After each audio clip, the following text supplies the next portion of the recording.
सर्वांचं अगदी मनापासून स्वागत आहे। तर आजचा हा आपला प्रिन्स कटिंगचा चौथा भाग आहे। म्हणजे ऑलरेडी 3 भाग आपण अपलोड केलेले आहेत आणि आपले हे फ्री ऑनलाईन क्लासेस सुरू आहेत। तुम्हाला सर्वांना माहिती असेलच, 0 पासून आपण ह्या शिवण क्लासची सुरुवात केलेली आहे। पूर्वीचे व्हिडिओ पाहिले नसतील तर नक्की पहा। साधा ब्लाउज कसा तयार करायचा तेव्हाचा तिथपासून आपण सुरुवात केली आणि आता गळा आणि जो पुढचा कटोरीचा भाग असतो म्हणजेच प्रिन्स कटिंगचा प्रॉपर शेप कसा तयार करायचा, कप व्यवस्थित कसे येतील ते आज आपण ह्या व्हिडिओमध्ये बघणार आहोत। एकदम प्रॉपर पद्धतीने ते कसे शिलाई करायचे तेच आपण बघूया। तर चला व्हिडिओला सुरुवात करूया। पहिल्यांदा आपण या ब्लाउजचा जो कटोरीचा भाग आहे म्हणजे प्रिन्स कटिंगचा जो कपचा भाग आहे तो शिलाई करायचा आहे। तर हा जो कपडा आहे तो उलटा ठेवलेला आहे, उलट्या दिशेने ठेवायचा आणि खालून आपण हे शिलाई करायला सुरुवात करायची आहे। कधीही आपण असा हा जो प्रिन्स कटिंगचा कटोरीचा भाग असतो तो शिलाई करतो त्यावेळेस खालच्या साईडने सुरुवात करायची असते, म्हणजे ते जे कप आहेत ते व्यवस्थित बनतात। जर तुम्ही वरच्या साईडने सुरुवात केली तर काय होतं की खालीवर कपडा झाला की मग तो कपचा शेप पूर्णपणे बिघडून जातो आणि व्यवस्थित त्याचा शेप तयार होत नाही, त्यामुळे पूर्ण ब्लाऊज तुमचा चुकतो। त्यासाठी नेहमी लक्षात ठेवा की कधीही प्रिन्स कटिंग आपण 3 पीस म्हणा किंवा हा बिना क्रॉस पट्टीचा किंवा क्रॉस पट्टीचा कोणत्याही पद्धतीचा प्रिन्स कटिंग ब्लाऊज शिलाई करताना खालच्या साईडनेच आपण याचे कप जोडायला सुरुवात करायची आहे। तर हा जो वरचा कपडा आहे तो जोडताना अजिबात ओढायचा नाही, खेचायचा नाही, अलगदपणे खालच्या कपड्यावरती ठेवत त्याचा शेप तयार करायचा आहे। असं जर तुम्ही व्यवस्थित शिलाई केलं तर अजिबात तुमचा कपडा मागे पुढे होणार नाही।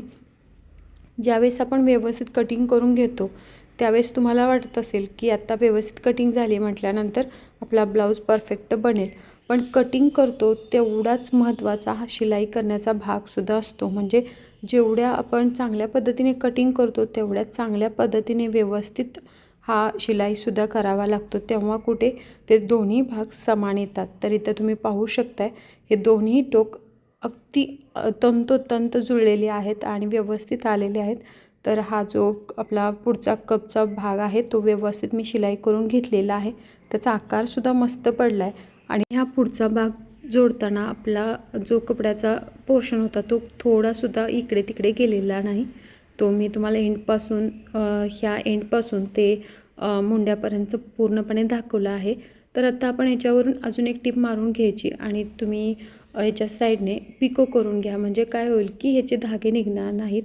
तर मी आता जो ब्लाऊज शिवते तो ब्रॉकेडचा आहे, त्याचे तर धागे जास्त निघतात, पण तुम्ही नेहमी शिलाई करताना तसं करून ठेवा। मी प्रत्येक ब्लाऊजला पिको करत असते आणि ज्यावेळेस आपण हे शिलाई करतो ना त्यावेळेस काय करायचं, जो एंडचा भाग आहे त्या ठिकाणी आपण हे चांगलं फिक्स करून घ्यायचं आहे। तर पहिला आपण एक पार्ट शिलाई केलेला आहे, हा दुसरा आहे। इथं पहा व्यवस्थित हे शिलाई करून घ्यायचं, एंडला आपण व्यवस्थित ते लॉक करून घ्यायचं। कोणताही पार्ट ब्लाऊजचा शिलाई करताना एंडला लॉक करायचं अजिबात विसरू नका। बऱ्याच वेळा बोलण्याच्या ओघात मी सांगायचं विसरून जाते, पण मी ते केलेलं असतं, तुम्ही आता मशीन चालवताना बघतच असाल त्यामुळे तुम्हाला समजेल, पण नवीन असणाऱ्यांना लगेच ते समजणार नाही, त्यासाठी सांगावंच लागतं। तुम्ही जर पहिल्यांदाच हा व्हिडिओ बघत असाल, चॅनलवरती नवीन असाल तर चॅनलला नक्की सबस्क्राईब करा। आपल्या ह्या चॅनलवरती तुम्हाला अगदी सोप्यातल्या सोप्या पद्धतीने शिवण क्लास शिकवला जाईल।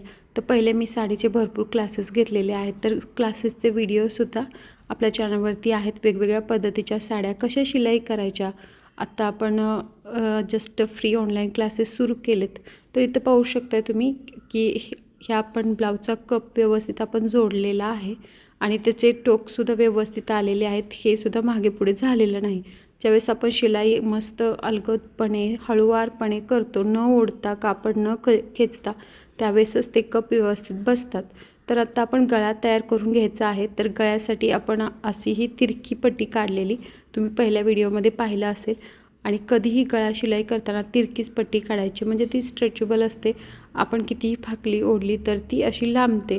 आणि इथं पहा, इथं आपण काय करायचं, अशी ही पट्टी फोल्ड करून जो गळा आहे म्हणजे ब्लाऊजचा जो सरळ भाग आहे त्याच्यावरती ठेवायचा आहे आणि नंतर तो शिलाई केल्यानंतर विरुद्ध दिशेने आपण तो दुमडून घेणार आहोत. तर त्याच्यावर तुम्ही हात शिलाई करू शकता किंवा तुम्हाला वरून दाबटीप द्यायची असेल तर तीही करू शकता.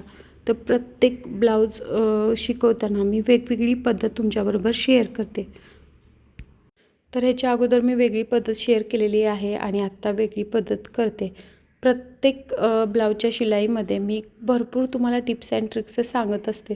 त्यामुळे पहिल्यापासूनचे व्हिडिओ नक्की पहा. आणि हे आपले फ्री ऑनलाईन क्लास आहेत आणि 0पासून आपण त्याची सुरुवात केली आहे.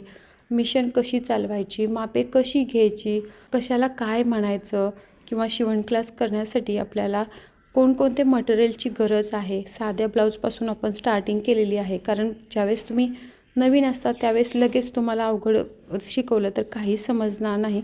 तर इथं पहा, व्यवस्थित हा गळ्याचा शेप मी तयार करून घेतलेला आहे. आणि इथं आपल्याला जो शेप आपण तयार केलेला आहे त्याच्यामध्ये असे हे कट मारून घ्यायचे आहेत. व्यवस्थित कट मारून घ्यायचं म्हणजे तो शेप प्रॉपर तयार होतो.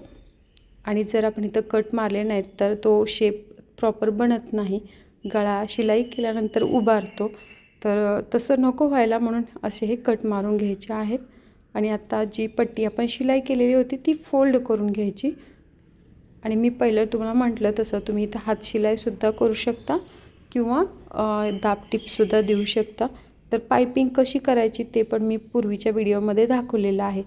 वेगवेगळ्या पद्धतीने गळा कसा शिलाई करतात ते मी स्टेप बाय स्टेप तुमच्याबरोबर शेअर करत आलेली आहे फ्रेंड्स. तर ही बघा, व्यवस्थित ही पट्टी आपण फोल्ड करून घेतलेली आहे. फक्त 1 इंचाची पट्टी आपण मोजून घेतली होती. आणि आत्ता बघा, ह्याचा लुक मी जवळून तुम्हाला दाखवते. तर आत्ता सध्या मी याच्यावरून हात शिलाई वगैरे काहीही करून घेणार नाही. सिम्पली दाबटीप देणार आहे, कारण हा कपडा ब्रॉकेटचा आहे आणि एवढं त्याच्यातून काही दिसत नाही. त्यामुळे इथं दाबटीप दिली तरी काही प्रॉब्लेम नाही. पण प्रॉपर फिनिशिंग जर तुम्हाला पाहिजे असेल तर तुम्ही हात शिलाई करून घ्या, मस्त लुक येतो त्याचा. आणि आता मी ह्या ब्लाऊजवरती लेससुद्धा लास्टला लावणार आहे. त्यामुळे मी इथं फक्त टीप देते, दाबटीप देऊन ठेवते, म्हणजे तो गळा व्यवस्थित शेपमध्ये येण्यासाठी. तर जर तुम्ही त्या ब्लाऊजवरती लेस वगैरे जॉईन करणार असाल तर हात शिलाई करायची अजिबात गरज नाही. असा हा गळा शिलाई करून घेतला तरी चालेल. तर आपण साधा ब्लाऊज, बिना अस्तरचा साधा ब्लाऊज कसा शिलाई करायचा, नंतर 4 टक्स ब्लाऊज बिना क्रॉसपट्टीचा कसा शिलाई करायचा, क्रॉसपट्टीचा कसा शिलाई करायचा, ते सगळं काही स्टेप बाय स्टेप बघत आलेलो आहोत. पूर्वीचे व्हिडिओ नक्की पहा.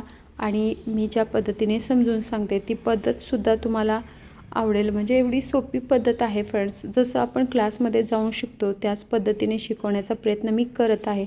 प्रत्येक ब्लाऊजची शिलाई एकाच दिवशी मी संपवलेली नाही. म्हणजे प्रत्येक पार्ट कसा शिलाई करायचा तो मी सविस्तरपणे सांगितलेला आहे. कारण की आता प्रिन्स कटिंगचा भाग वेगळा असतो जोडण्यासाठी आणि साधा जो ब्लाऊज असतो 4 टक्स त्याचा शिलाईचा भाग वेगळा असतो.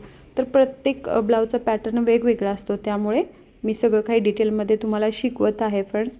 तर इथं पहा, अशी ही दाबटीप मी देऊन घेतलेली आहे. तर आता एक पीस आपण असा हा शिलाई केलेला आहे, दुसराही पीस तसा शिलाई करून घ्यायचा आहे. तर दोन्ही भाग मी असं शिलाई करून तयार करून घेते. आणि ब्लाऊज कटिंग करताना, शिलाई करताना जर तुम्हाला काही डाऊट येत असेल तर तुम्ही कमेंट्स करा. प्रत्येक कमेंट्सचं उत्तर मी नक्की देईन. तर आपण ब्लाऊज शिलाई करायला घ्यायच्या अगोदर, म्हणजे ज्यावेळेस आपण ब्लाऊज कटिंग करतो त्यावेळेस मी पहिल्यांदा तुम्हाला तो ब्लाऊज पेपरवरती कसा कट करायचा ते शिकवत असते. नंतर आपण त्याचे पॅटर्न काढतो आणि ते पॅटर्न आपण ब्लाऊज पीसवरती कसे पसरून कट करायचे ते बघतो. त्याच्यानंतर आपण शिलाईचा भाग घेतो. त्याच्या अगोदर मापे कशी आपण टाकायची असतात, म्हणजे ज्यावेळेस आपण पेपर कटिंग करतो त्याच्या अगोदर मापे कशी टाकायची, कोणत्या मापामध्ये काय वाढवून घ्यायचं, ते सगळं मी डिटेलमध्ये स्टेप बाय स्टेप सांगत आलेली आहे. म्हणजे इथे तुम्हाला समजलं असेल की किती हळूवारपणे व्यवस्थित मी सगळं काही शिकवलेलं आहे. तर बऱ्याच जणींना ही पद्धत आवडलीसुद्धा आहे. परफेक्ट पद्धत आहे, कुठेही ब्लाऊज चुकत नाही, फुगा वगैरे येत नाही. प्रॉपर पद्धतीने कसं शिलाई करायचं तेच मी तुमच्याबरोबर शेअर करते. आणि इथं पाहू शकता की इथं मी दोन्ही गळे शिलाई करून घेतलेले आहेत. म्हणजे दोन्ही पार्टचे गळे मी शिलाई करून घेतलेले आहेत. आणि ह्याच्या अगोदरचे जर व्हिडिओ तुम्हाला बघायचे असतील तर प्लेलिस्ट नक्की चेक करा. त्याच्यामध्ये पहिल्यापासून व्हिडिओ बघितल्याबद्दल मनापासून धन्यवाद.